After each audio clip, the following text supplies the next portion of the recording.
Alright, for the very first game of 7th grade Demon Lords today, we are playing against Digimon, which has quite a lot of support in EX6, and we're super excited. I know you guys are excited for BT16 as well. Here with our starting hand, let's quickly look at it. We're really trying to look for cards that can help us draw, trash. So finding the Systemon Blanc right in the beginning is totally good because that helps us trash a card from hand and we can continue to draw and cycle from there. Rest of the cards are just okay, but we can kind of utilize. When it comes to 7th grade Demon Lords deck, we generally want to go second to control. But this deck is also just as good going first, because if you go first, you can start ramping up a lot quicker to gather sources underneath your gate. And with gate, you can delete itself, and the whole goal is to bring out Ogudamon later on to make sure that we have as many different names of 7th grade Demon Lords trait cards underneath it, so that we can bring it out. But anyways, here when it comes to this matchup, I decided to go for a early Biting Crush play just because even though it gives them a lot of memory, I know they play Digimon via effects. barbamon playing tokens should be considered as playing a Digimon by effect, and by doing so, we can set up Biting Crush early and then we can play out the leviamon. Here I'm a little bit of an awkward spot. I kind of had to just go for a beelzemon just for the sake of milling and not being able to de-digivolve, but that's kind of how you want to play beelzemon sometimes. So now our hand kind of looks a little bit clunky, but it's nice that we managed to get a Rival's Barrage set in there, because then we can grab any pieces that we need later on as a purple Digimon back into our hand. Now when it comes to the beelzemon, has an effect where when this Digimon will leave the battle area, other than by battle, we can actually tuck another 7th grade Demon Lord card underneath the gate. But now notice that our only target was the leviamon. I did not want to do that at all. And the whole reason is because we have Biting Crush. We need to threaten the opponent and threaten them. If they play a Digimon by effect, we're going to bring it out and we're going to try to pop their board back at them. Once again, that's a really huge counter against the Ogudamon as well. So that's something I always want to be mindful as much as I can. So it looks like they're going to play a Kurosari here and they get to chill a little bit. And what we're trying to do is, yep, we're going to have to go for that Beelzemon X. Although it doesn't do anything, but at least it's another name. X Antibody Digimon counts as having a different name. So it doesn't just count as Beelzemon. It counts as basically Beelzemon X Antibody, meaning it has a different name. So they're going to go for the Digimon play right here. Lots of tokens, which is absolutely fantastic for them, but it's actually fantastic for us because then we get to actually pop their entire stack and pop the Kurosari as well at the same time. Those tokens there don't have rush either, so they're going to have to rebuild all over again and try to find pieces and sort of just build their stack that way. I think ideally the Digimon deck is really trying to build as wide and as quickly as possible in one go, but also ensuring that if they have rush, they could actually like swing out on all their security all at once, which is very dangerous. So that is kind of like their win out, and we gotta make sure that we can't let them have that. We want to continue to control the board as much as we can. So once again, that's why the Rival's Barrage is excellent. So now that we can play the leviamon essentially for very little cost, almost for free, because then we get to pop their Ace Overflow as well, gaining a ton of memory, and then we can even play the lucemon to continue to search and then see where we can go from there. With that, they only have one token left, so I decided to just do Rival's Barrage since I have it in their hand, just to pop it away and then give them a little bit more memory, whatever they can work with. Since they have Arata set up anyways, they're going to continue to gain memory turn after turn, and they had Izzy, so it didn't really matter there in that play either way. And then they're going to go for a Creepymon, continue to search, find their pieces, and they're pretty much good setup. They got defense training, they got black memory boost on there as well. Here at that moment, when the gate activated its like starter main effect, I could have played it a little bit optimally because lucemon's effect is also starter main. I'm pretty sure I could have resolved lucemon's searching effect first just before it gets deleted and then tuck something underneath with gates right there. And then that way I could have an extra card in my hand or whatnot, or added some more cards in my trash, especially for going for this Calling from Darkness play. So I decided I want to grab something back, but this is really fantastic because we're always getting board cleared on ourselves because of gates. That means Calling from Darkness, we don't have to ever delete a Digimon to add two cards back, and we can just continue to tuck stuff underneath, and then we can just hard pass here, and we're sitting at a lot of sources. Now we ranked up to all the way to have 5 different names. With 5 different names, we're going to be reducing a total of 12 costs on all our 7th grade Demon Lords that we're going to be playing. And then we're going to continue to work into getting our 7th source and having a 7th different name, so then we can go for Ogudamon and try to finish it off. We're going to go into lucemon chaos mode here. Always fantastic effect because it forces the opponent to make a decision. They have to delete a Digimon or tamer. Otherwise, if nothing's deleted, we get to trash their security and we get to recover ourselves 1. And that's going to be really, really important, like I mentioned, especially in this matchup. We don't want them to go too wide and start attacking all of us and rushing us down and winning the game before we can even do anything. But here I got to strategically just pass, and with double errata now, they're just gaining a lot of memory at the start of the turn constantly. They have Izzy for 3 with errata. They basically go into 5 every single turn. And that's a ton of value for them. Looks like they got the Kurosari that gains them a memory at the back, but they're going to continue to try and climb up to stack into Inframon into the Diaboromon. They're going to play out the tokens as much as they can, realizing and noticing that we don't have anything to sort of like counter against them with leviamon anymore, such as, so they want to take this opportunity to go wide as quickly and as much as possible. With that, they can potentially swing us out the next turn, but they unfortunately just don't have rush to go for it. So they're going to continue the turn to gain a ton of memory, digivolving up into Kurosari here as well, and then digivolving up into the stack, possibly into another level 5. They're just going off and popping off of the combos, and they're just trying to see what they can really do here. Our position sitting is really, really great at this moment. They get to pop a token, and they get to digivolve into the old promo Diaboromon right here, which is fantastic for them. And they also get to gain the memory back thanks to Doraemon, because another Digimon has blocker that has been deleted, and the tokens do have blocker because of the new Diaboromon. So they get to retain turn right here, and they can go for massive 5 checks into us with jamming with the good old promo Diaboromon, but super unlucky for them and ultra lucky for us. They hit into that Biting Crush, and with that Biting Crush, we can toss away another 7th grade Demon Lord card to make sure that we get to set it, so that we can actually threaten another leviamon back from trash afterwards. At this point, it's just, I can understand the frustration, but this is about us. This is about the 7th grade Demon Lords. This is about the Gate of the Deadly Sins. We're going to be able to come back and sort of control them all over again. They have such a wide board, which also means Ogudamon isn't super effective in terms of like going for that instant kill combo, because that means we're going to have to delete all their stuff first, and then we're only going to be really going to be attacking into one security and whatnot.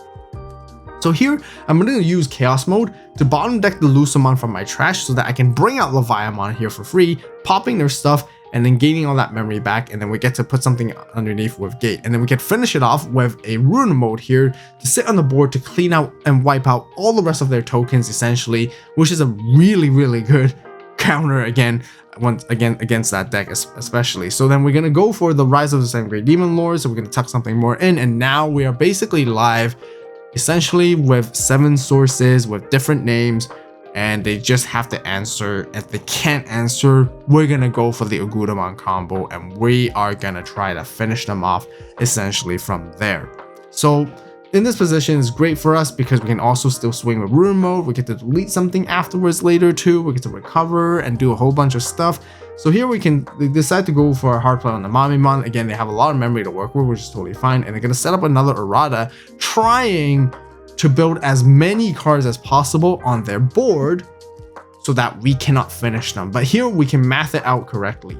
We can math it out. We're going to go for the Gate at the end of the turn anyways, and we are actually going to go for the Ogudamon play. Why? Is because we can actually delete quite a few things.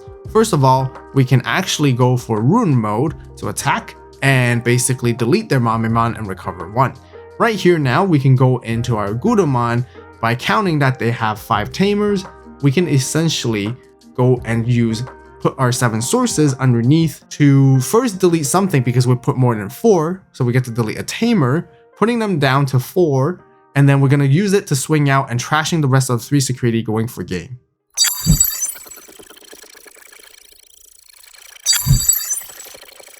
Alright, game 2, we're facing off against Imperial, and we are going second. Ideally in this matchup, we kind of want to go first because they have so much aggro and they can go incredibly fast against us, so that we want to be able to set up early and sort of ramp up quicker that way and start controlling the board. But going second is not too bad here with my hand. I kind of looked at it as like, okay, yeah, we got Miss Memory Boost to work with. We can set up, we can find pieces, we can draw, and so on. So we decided to go for double it, and then we're just going to continue to see grabbing quite a number of 7th grade Demon Lords to our hand is going to be really good for us. But here they're also setting up, they're searching for their pieces, and they have an XV ready to go at the back. So at any time they can go into a Beelzemon combo and start attacking us and doing all the shenanigans all over there. So here we are gonna see what we can really play. We're gonna try to maybe say pop the Miss Memory Boost to gain a bit of memory, trying to give them as low as possible, just because our gate at the moment only really reduces our 7th grade Demon Lords by 6 costs, and we're gonna end up having to play this lucemon for 7 costs, which is quite a lot.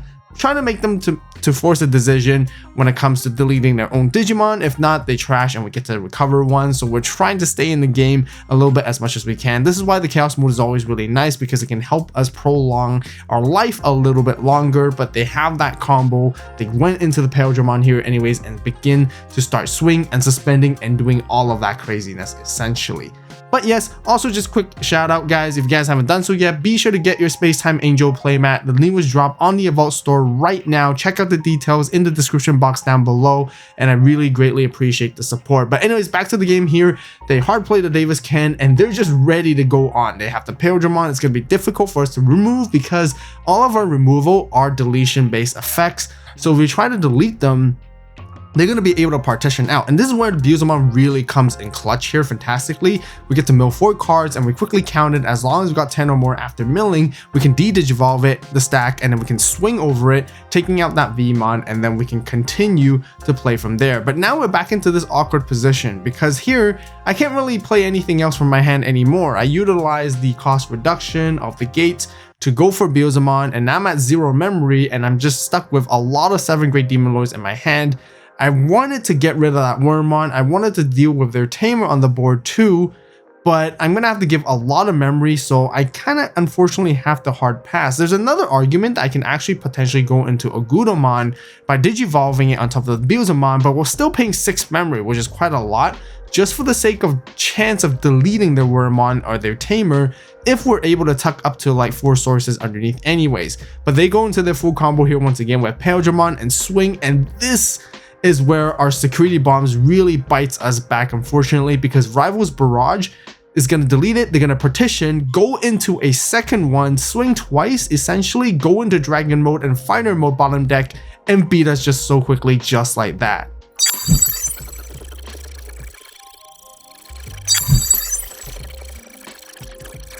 Okay, game 3, we are facing off against Tyrant Kabuterimon. Now, normally Tyrant Kabuterimon is a really strong deck the later the game goes.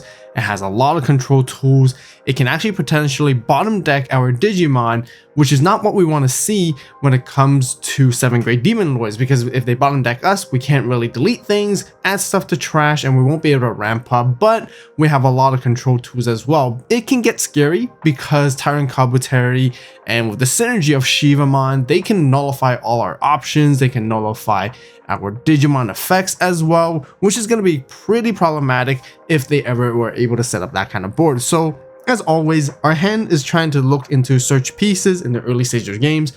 Drawing trash cards such as this system on Blanc is most priority, but we want to add as many 7th grade Demon Lords in there as soon and as quickly as possible to go for the usual game plan, ramping up into Ogudamon to finish off the games. In this particular situation, our hand isn't looking the greatest just because we're filled with so many option cards that we actually can't really utilize right at the moment. We could use Rise of the 7th grade Demon Lords, but we're not going to be putting much underneath, and we're not going to be able to make use of it because we want to be putting out bodies turn after turn. We want to be able to put out a 7th grade Demon Lord as much as we can every turn when we play one, so that one can be deleted, and then when something's deleted, we can get to tuck stuff underneath. Therefore, I went for a Biting Crush early. In this particular matchup, it can actually come in real handy because we know Tyrant Kabuterimon tends to play Digimon by effects. As soon as Tyrant comes out, they're going to try to play an Insectoid from their hand, and Biting Crush is going to be there to counter it depending on what they play, and we can actually kind of utilize it very nicely as well. But now our hand starts to look a little bit better. We're seeing a lucemon that can help us search. We have beelzemon. We have a couple of Digimon cards that we can kind of work with, but our opponent are able to set up with a ton of options. At the moment, they've been searching for the entire turn. They're taking time, finding their most optimal stack pieces as they go up. And with so many agility trainings and one green memory boost to work with, they can pop off at any time right now. So we're gonna have to make a decision here. I'm kind of debating, should I play the beelzemon just to mill ahead of time? Because it kind of feels bad sometimes playing without actually digivolving, but I felt like I kind of need to go for a bit of a combo play, which I really like sometimes, is that playing any 7th grade Demon Lord first, mill a little bit with beelzemon, and then I'm gonna give them a bit more memory to work with by slapping down the lucemon so that we can go for a search. Now, the whole reason for that is because that then during the end of our turn, we can put that beelzemon to the top of our security stack and digivolve into a chaos mode from our trash. With all these pieces aligned, we force them to make a decision. They have to delete a Digimon or Tamer, but there's nothing to delete, meaning we get to recover and trash their security as well. It's building a bit of momentum. I can sense they're going to come out and they're going to try to explode all over us. So I want to set up the defenses, and because we don't have a lot of sources underneath our Gate of the Deadly Sins, it can become problematic because they go wide and they start attacking and go aggressive on us. We're going to lose our security and we're going to lose the game way quicker than we are going to be wanting to stay longer, right? We're going to lose. We don't want that to happen. So we're going to go for this combo and then sit there. They're going to push up. Looks like they have a Rhino Kabuteria to get in there. They can actually, you know, swing and go into a level 6 bug, which they decide to go into Shivamon right here. Swing over our lucemon, which they do have a bit of DP buffs because they use Super Shocker as well, and they basically get that DP buff until the end of their turn. Well, until the end of the opponent's turn, so basically end of our turn. And then with lucemon chaos mode's effect, when it would leave the battle area, we get to tuck the lucemon underneath from trash back to the bottom deck, and we can play out the leviamon, deleting their Shivamon stack and trying to get rid of it as soon as possible preemptively, because we don't want them to double stack it alongside with a tyrant afterwards. And here we're able to follow up with a creepymon, deleting their Blade Ogudamon as well, and milling a couple cards, which is going to be really good for us. Creepymon is going to be able to tuck something underneath, and then we also get to tuck something underneath from Gate of Deadly Sins. Gate of Deadly Sins is going to delete the Creepymon. Just to clarify right here on the actions, when Gate of Deadly Sins attempts to delete Creepymon's effect is that when it would leave the battle area, we get to tuck a 7th grade Demon Lord card from trash underneath it first. So really, it should have been the option card that's on top of Creepymon, and then afterwards something's deleted, we put another Digimon from the Gate of Deadly Sins where the Creepymon would be underneath. So keep that in mind. That's usually the procedure and how we want to sort of like sequence the effects overall. But honestly, it doesn't really matter too much on sort of which order it is currently in the stack anyways. But we decided to go for the option now. This is a good chance we have cards in the trash that we can utilize to put underneath our Gate of Deadly Sins continuously, so that if any of our 7th grade Demon Lords gets deleted, we can utilize the option to play one from under back the gate. They swing with Rhino Kabuteria here, going into Tyrant, but they're not going to play something out by an effect, because if they do, we're going to attempt to Bite and Crush and we're going to get a free body. Although they are protected with Digimon immunity with that, but they still unfortunately ran into a Rival's Barrage, which is absolutely huge for us. And that's one of the reasons why we want to recover security in that kind of sense, because we have a lot of bombs. We have option cards, Biting Crush, Rival's Barrage, and 7-fold Cluster. And having these can actually counter any of their Digimon and play around Time Kabuterimon by having a stack security. So we're going to go for a beelzemon here for free. We're going to digivolve it and swing over it with Rush anyways, getting rid of the entire stack so they can't even blast Ace into us with Hercules Kabuteria, no Hercules Kabuteria, Mega Kabuterimon anyways. And then we can continue to follow up with an option with stacking more sources underneath, and we're getting there. We're pretty much have 7 different names almost at this point. I believe we're here at 6, and after tucking underneath the beelzemon, we should be at 7, so then we can actually start bringing out Ogudamon real soon. Now beelzemon is going to resolve its effect first because it also has that exact same effect as creepymon, so we get to tuck the barbamon underneath, and then we get to tuck something else. Just thinking about tucking the levia, but I have another levia already, so we have to keep in mind we want to make sure we have 7 different names. And here we're pretty insured. We should be having 8 by now. We can use one of the rises to bring out another Digimon. So we're going to bring out the lucemon and then we're going to force them to try to get rid of their Izzy. They want to keep their Izzy as their memory setter, but they also want to keep it to redirect attacks. If they don't want to delete it, we're going to be able to trash another security and recover one for ourselves here. Notice how efficient this deck really is when it comes to even utilizing the memory. Thanks to the gates reduction, we can play our Demon Lords right now essentially for free, because once we've racked up at least 5 different names, everything's going to be reduced by 12 cost. And everything meaning that this lucemon on the board is only going to really cost 1, and we still haven't really played just yet. So I'm just trying to think here, how do we want to pass the turn? We probably want to play something out on the board and sort of like see, and then sort of like continue to control the board if we need to, and see what I want to really tuck in as well. So in the end, yep, I kept the barbamon. I didn't really want to play it out, so I'm going to go for a second lucemon chaos mode here, play trashing their security once again, and then we can just end with a system on blanc. Yeah, I was tempted to use the second rise to bring out barbamon, and then by bringing out barbamon, we can trash a card from their hand by random, but we want to make sure we don't want to lose our 7th name under the gates, because I'm ready. I want to go into Oguda. I'm ready to finish the game off. Essentially, we have so much security, and this is the moment where they hard slam a Pomomon, and that's going to be a little bit problematic, and that's one of this deck's biggest weaknesses. But don't worry, we have some countermeasures. There are some ways to sort of play around it, but let's first delete our stuff and then tuck something underneath with lucemon. Now notice how I'm not using my Rise of the 7th grade Demon Lords. I'm not even using lucemon's effect to try to play something out because of Pomomon. So feels bad. We have the 7 full cluster here for basically passing them to 4, but that's totally fine. This deck is okay with giving extra memory anyways. We have a ton of security that they're gonna have to go through anyways, and they're not gonna be able to do too much. You go into this middle life Ogudamon, sure, they suspend themselves, giving extra 3000 DP until the end of my turn. Going into Tyrant here, they're thinking about if they really want to play this Hercules Carpeteri, because we're ready with the Binding Fresh. We are absolutely ready to play something out. Honestly, by playing that something out, they don't get into their end of turn yet to suspend it down, meaning that we can actually play a leviamon if we have one in trash, and we can actually attempt to delete the Hercules Carpeteri, and the Hercules Carpeteri won't be able to suspend because it needs to be end of turn from Tyrant. So we're going to play out this leviamon instead. We're going to trash a card from our hand so that we can like strip some sources, but it's not affected anyways, but at least we can kind of like get rid of that cool Carpeterimon on there. But here at this moment, like, we have 7 sources. Might as well play something because we have an extra Digimon to make an extra attack to finish the game, and then we basically delete our gates. Our gate is now open to bring out Ogudamon. Ogudamon comes out, and we're gonna use its when attacking effects to basically first put 7 sources underneath it with different names. 7 great demon lords, keep in mind, it can be any card.